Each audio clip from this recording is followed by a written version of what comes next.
Subscribe now for my channel. Thanks for watching. सास बहू की लड़ाई कहानी। अविनाश, तुम कब मेरी बात सुनोगे? आखिर मैं तुम्हारी पत्नी हूँ, काव्या ने गुस्से में अविनाश से कहा।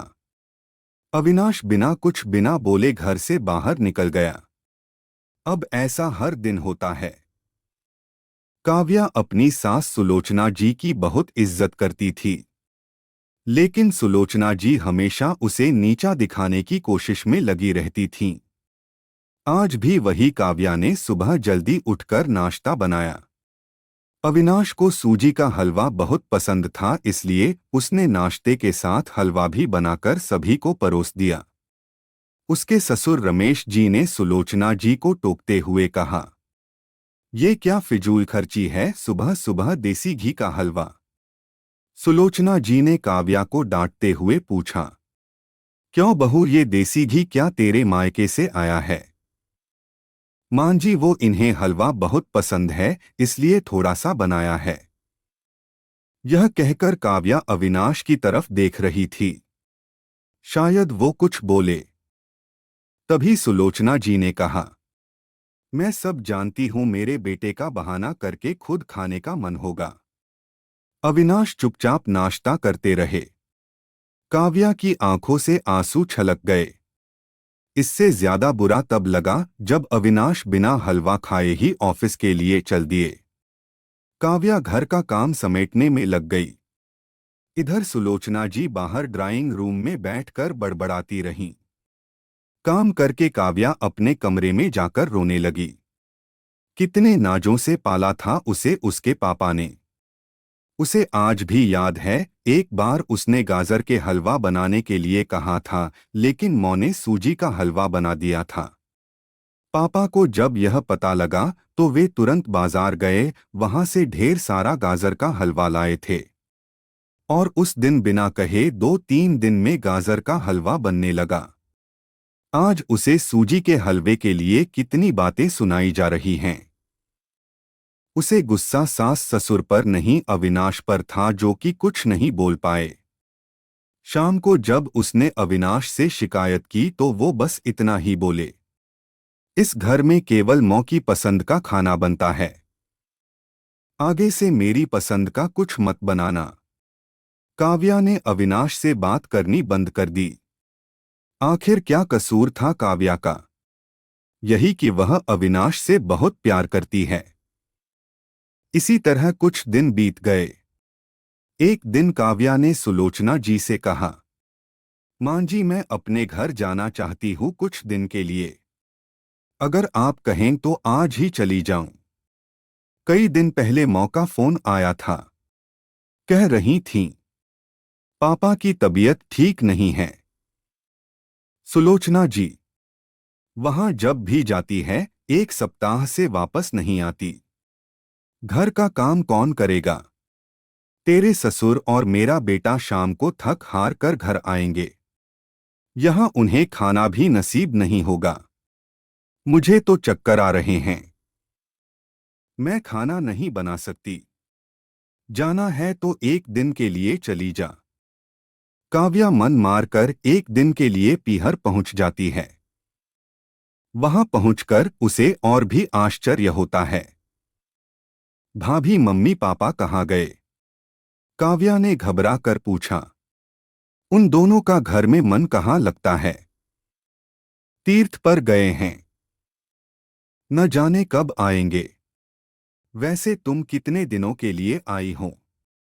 क्योंकि मुझे भी अपने पीहर जाना है। संगीता भाभी का यह व्यवहार देखकर काव्या चौंक गई। क्या ये वही भाभी हैं जो उनसे बहुत स्नेह जताती थीं? काव्या सोफे पर बैठी सोच रही थी। अच्छा, वो जो भैया ने मकान के पेपर साइन करा लिए थे, मैंने अपना हिस्सा छोड़ दिया था। शायद उसी साइन के लिए मेरे से प्यार जताया जा रहा था। काव्या उठकर खड़ी हो गई। भाभी, मुझे कुछ काम याद आ गया, मैं फिर आऊंगी, कहकर वह तेजी से घर से बाहर निकल गई।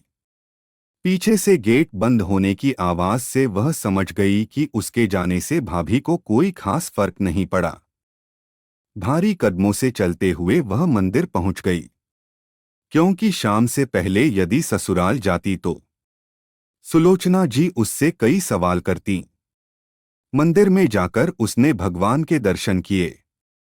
बस न कुछ मांगा न कुछ बोला।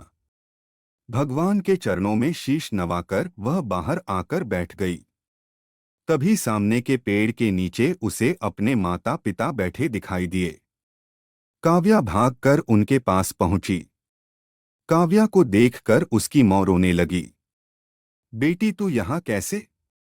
पापा ने पूछा। वो छोड़िए, ये बताइए आप यहाँ कैसे? आप तो तीर्थ यात्रा पर गए थे। काव्या के सब्र का बांध टूट गया, उसकी आंखों से आंसू बह रहे थे।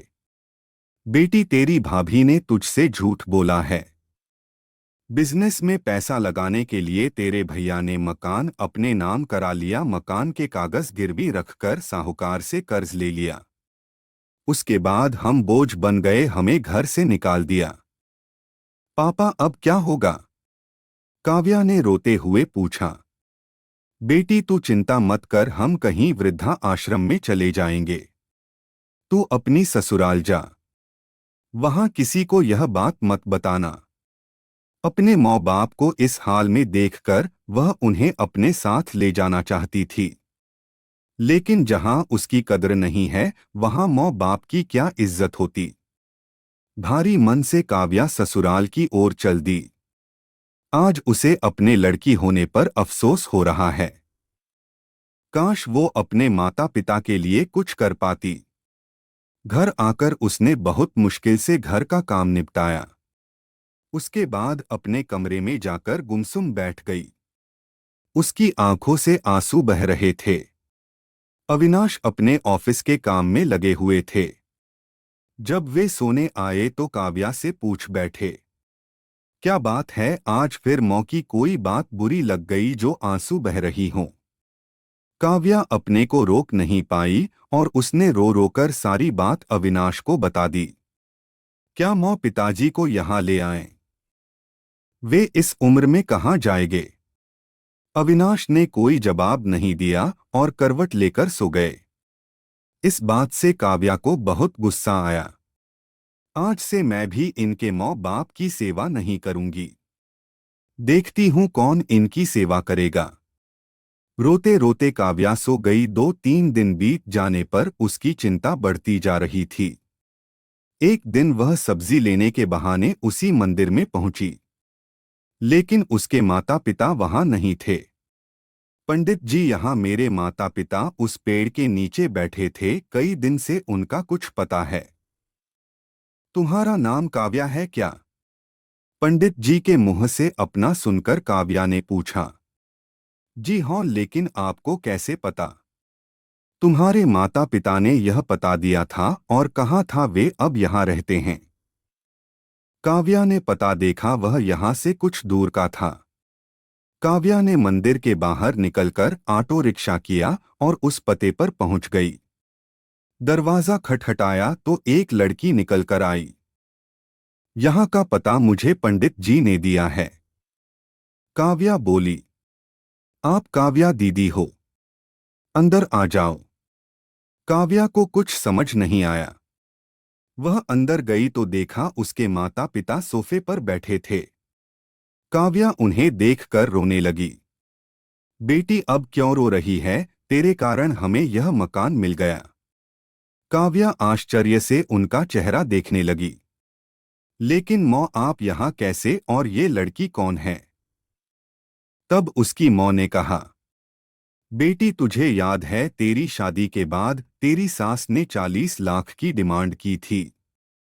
दामाद जी को बिजनेस खोलना था, इसलिए तेरे पिता ने उनकी डिमांड पूरी कर दी थी, जिससे कि तू सुखी रहे। जब तू हमसे मिलकर गई उसके अगले दिन दामाद जी आए।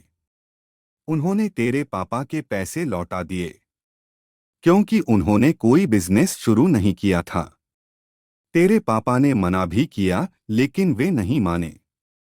उसके बाद उन्होंने प्रॉपर्टी डीलर से मिलकर 2 दिन में यह मकान खरीद दिया। 7-5 लाख रुपए बच गए। इससे उन्होंने ये लड़की नौकरी पर रखवा दी जो हमारी केयर करेगी। लेकिन मौ उन्होंने मुझे तो कुछ नहीं बताया। काव्या की आंखों से आंसू बह रहे थे। वह रोते हुए वहां से अपने घर आ गई। घर आकर वह सोच रही थी। अविनाश ने कभी उसके लिए आवाज नहीं उठाई, लेकिन मेरे माता पिता के लिए इतना करने कर दिया जो कि कोई सगा बेटा भी नहीं कर सकता। रात को उसने अविनाश से पूछा, आपने ऐसा क्यों किया? अगर मांझी को पता लग गया तो क्या होगा?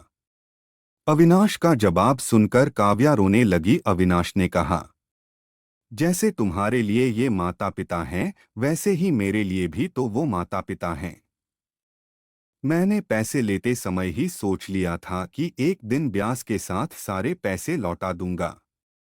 लेकिन जब बिजनेस शुरू नहीं हो पाया तो मैं इन पैसों को अपने पास रखकर सही समय आने का इंतजार कर रहा था। अगर मैं तुम्हारे माता पिता को अपने घर ले आता तो उनका आत्मसम्मान हर दिन उन्हें धिक्कारता। बेटी के घर वे रहना पसंद नहीं करते। वे अपमानित न हो इसलिए मैंने ये सब किया। अविनाश, मुझे माफ कर दो। आज तक मैं तुम्हें गलत समझती रही। तभी पीछे खड़ी सुलोचना जी बोली, बेटी वह पैसा हमने उधार लिया था। वह तुम्हारे पिता की अमानत थी। मैंने और अविनाश ने पहले ही फैसला किया था कि ब्याज के साथ तुम्हारे पैसे लौटा देंगे। चल अब सो जा। सुबह नाश्ता टाइम पर नहीं बना तो अच्छा नहीं होगा। उनकी बात सुनकर काव्या, अविनाश और सुलोचना जी जोर से हंसने लगे।